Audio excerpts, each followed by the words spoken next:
Doncs en Raül Rota, el guanyador avui al trofeu Joan Escolà. Primer de tot, moltes felicitats. Venies de l'any passat del podi del Campionat de Catalunya, no sé si comptaves aquest any en començar amb victòria.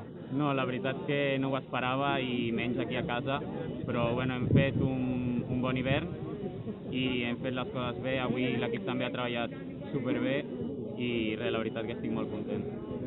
No sé si comptaves en que podia acabar l'esprint la cursa, sortíeu, no sé si éreu 4 a l'equip, hi ha hagut atacs a meitat de cursa, com s'ha desenvolupat?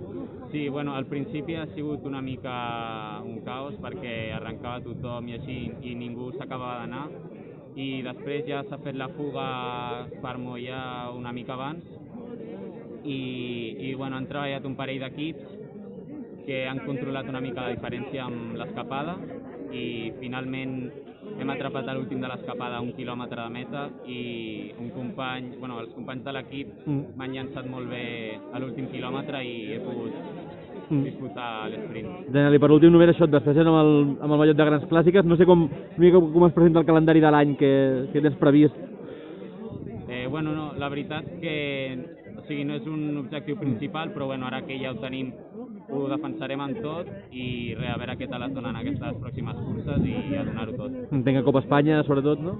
Sí, bueno, Copa Espanya també, a veure les que corri, doncs ho intentarem disputar amb l'equip i bueno, a veure què tal va l'any i a veure si podem córrer les màximes curses possibles. Daniel, moltes gràcies.